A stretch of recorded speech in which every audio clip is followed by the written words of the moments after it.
What up, guys? The Bench Buddies are back with my college football playoff rankings heading into week 12. But before we get into it, hit that subscribe button down below to be entered in my giveaway at 500 subscribers. Dropping from my rankings are the Kansas Jayhawks. Tough loss against Texas Tech, and that's why they're falling. But they do find themselves in the others receiving votes, along with teams like Iowa, SMU, Toledo, and Fresno State. Teams like SMU, Toledo, and Fresno State, they're teams with 2 losses, 1 loss Toledo, and they're just right on the cusp of getting into the rankings. They just need a few teams to fall. Starting at 25, I have the Oklahoma State Cowboys, and they just got destroyed after beating Oklahoma last week. Go to UCF and just don't show up at all. I kept them in here just because of the wins they have, and they should close out, have Houston this week, should get a win there, but now everything's up in the air. But they still have a shot at the Big 12 championship with 3 other teams that are tied for second with 2 losses. At 24 is Kansas State jumping into the rankings, and they were previously in the preseason rankings, but it's their first time back in a while. And Baylor just didn't have a chance in this one. 35-point first half paved the way to a blowout, and they still have a shot at the Big 12 championship as well, just like Oklahoma State. Will Howard had a great game as well, and if he can play well, go into Kansas and get that win, then Kansas State might still have a legitimate chance at the Big 12 championship game. 23 is North Carolina, and they need a lot to happen. They've got to win their next 2 ACC games, and then they also need Louisville to lose, but that's a tall task for them just to possibly get into the ACC championship game. But we'll talk about the game they had. An absolute thriller at the end, double overtime victory against Duke, their rival, and Drake May showed out in this one along with Amari and Hampton, and now they get Clemson on the road in what should be a very good game. 22 is Arizona. They squeak out a victory against Colorado on the road, and it's because of the defense showing up when it matters most in the fourth quarter. Didn't let them score just to claw their way back into it. And this team, they have 3 losses, yes, but those 3 losses are at Mississippi State, Washington, and at USC in overtime. And all of those are single possession games. So this Arizona team definitely is better than most people think, and now they're starting to get enough credit. 21 is Liberty, another easy win for them as they move to 10-0. And this team's looking like the best New Year's 6 bowl team that's a non-Power 5. And at 10-0, it's pretty easy to say that they might get into that bowl game. Or it could be Tulane as well. And they honestly have a very tough game to end the year at UTSA, both undefeated in the conference. And it could come down to that last week to see which team is going to be going to the bowl game or if they're going to the American Championship as well. But Michael Pratt, as long as he's on the field and healthy, along with Mekhi Hughes, this Tulane team is a very good team. 19 is James Madison, and they extend their win streak to 13 games, dating back to last year. They have App State this weekend, should beat them. And unfortunately, they're not eligible for the college football playoff rankings or bowl game because of recently just joining the FBS, which I get it, but it kind of sucks for them. But Jordan McLeod has been great. Only 4 incompletions in this game with 4 touchdowns. And you can see his 2 receivers there with great games as well. Notre Dame is 18 as they come out of their bye week, and they get Wake Forest, who Sam Hartman used to play for the last 4 years of his career. And they have to win out. And if they can do that, maybe they have a chance at a New Year's 6 bowl. But with 3 losses, that's going to be tough. 17 is Utah, and I'm not moving them down here after their loss to Washington. They played really well in the first half, but they didn't score in the second half, and that's where it cost them the most. But all 3 of their losses this year have been the top 10 teams currently: Oregon State, Oregon, and Washington. So this team's beating teams they have to beat, but losing to the teams they need to beat.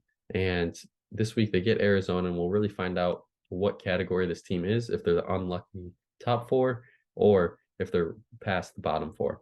16 is LSU, and they just dominated Florida from start to finish. Jaden Daniels especially. I mean, you can see it there, 12 rushing attempts for 234 yards and 2 touchdowns. That's insane by itself. And they also threw for 3 touchdowns and almost 400 yards. And this LSU offense is going to be tough to stop. Should have a cupcake game this week against Georgia State, and they look to probably get to 8-3. And then Tennessee just did not show up in this loss.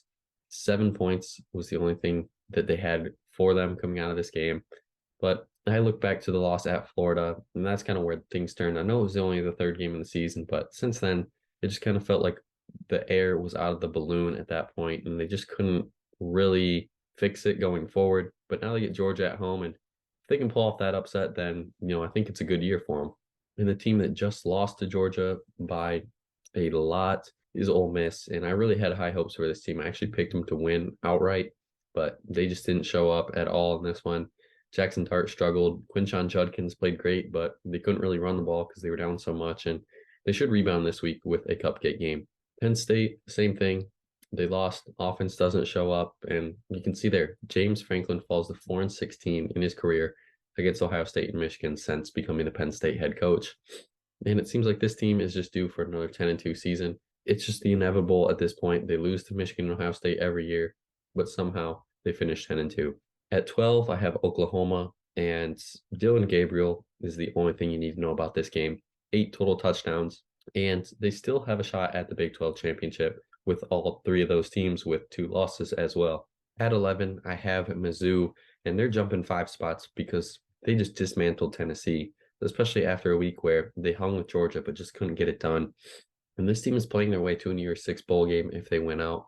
They get Florida at home, should beat them as long as Brady Cook plays well. And Cody Schrader obviously had a great day as well.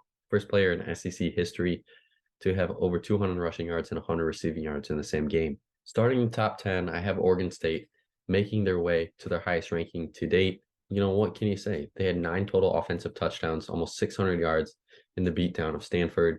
And now they get Washington at home. And they have Washington and Oregon the next 2 weeks. And if they win those 2 games, then they're going to be finding themselves playing for a Pac-12 championship and really proving a lot of people wrong. And another team proving people wrong are Jeff Brom's Louisville Cardinals. And, you know, it wasn't a pretty win, but a win is a win at this point in the season. And moving to the top 10 in the rankings is really giving them credit. But this is going to come down to them playing Florida State. If they can beat Miami this week, it's going to be them and Florida State in the ACC championship, more than likely with a chance at the college football playoff. Alabama stays at 8 with their win over Kentucky, and they just got out to a 21-0 lead and never looked back. And now, officially, we know they face Georgia in the SEC championship, and just another game that'll be more than likely determining the college football playoff. At 7, I have Texas, and they're staying put. And, you know, a win is a win at this point in the season. The defense was a real letdown in this one. They let TCU score 20 of the 26 points in the fourth quarter and let them come back and hang around, which you can't do that against better teams. But they get Iowa State on the road, another tough road game. It's always tough to go in there and win. But as long as Quinn Ewers gets that rust off like he did last week and he's back to his normal self, then this Texas team is going to be a very good team. 6 is Oregon, and they take care of USC, and they dismantled that USC defense like every other team. Bo Nix, 4 total touchdowns. Bucky Irving was great on the ground, and Troy Franklin made the most of his opportunities. 2 catches, 147 yards, and a touchdown. And, you know, they get Oregon State next week, should breeze over Arizona State, and that Oregon game could decide which team's going to the Pac-12 championship. At 5, I have Florida State moving down 1 after a non-convincing win against Miami. It was their 16th straight win. I get that. You know, it's just not convincing enough for me for this team to be in my top 4 right now. And they did clinch a spot in the ACC championship game, obviously. And that's because, you know, they went 8-0 in conference, can't do any better than that. But Jordan Travis played well, Trey Benson played well, and really coasted to this victory. And it could have been a lot bigger win if they would have played a little better. At 4 is Ohio State, and I'm moving them into my top 4 because they just dismantled Michigan State, and it was Marvin Harrison leading the way early and often. They scored 35 in the first half and then just, you know, pretty much just took their foot off the gas in the second half. The all inevitable, it's going to come down to next week, Michigan-Ohio State game to determine which team is going to make the college football playoff. At 3, I have Washington staying put, and the first half was back and forth, nonstop scoring. But then in the second half, the defense showed up and didn't let Utah score a single point. And that means they reached 10-0 for their second time in school history. And you can thank Michael Penix, who's possibly on his way to a Heisman, or you can thank him for Rome Odunze because he has been his top target this year. But they get Oregon State on the road, and, you know, it's a tough game for them, especially on the road, and Oregon State's been playing some really good football. At 2 are my Michigan Wolverines, and, well, what else can you say now? We finally played someone good, went in there, beat them. And when you run the ball 32 straight times in a game to win, doesn't mean your quarterback's bad. It means you don't have to use him because what's working. If it ain't broke, don't fix it, the old saying goes. And look at that defensive stat. Allowed only 75 points this year in 10 games, outscoring opponents 117-0 in the third quarter this year. And I expect the trend to continue against Maryland this week as the running game is finally picking up. And at 1, of course, I have Georgia staying put after beating down the top 10 team at home. There's no doubt in my mind this team should be at number one in every single ranking. Brock Bowers returned, had a touchdown and a few catches just to get right back on track. Total 300 rushing yards on the ground. And they face Alabama in the SEC championship. And I'm sure they do want to win this game in Tennessee, keep that perfect season going. And I think it's 27 straight wins now they have, dating back to last year. Carson Beck has grown and gotten better every single game, and it's getting scary. Him and Lad McConkey have just been an unstoppable duo this year, and expect it to continue here this week against Tennessee. But that's going to be it for my video this week. Make sure you guys come back next week to see if Georgia's still on top. But until the next time, the Bench Buddies are out.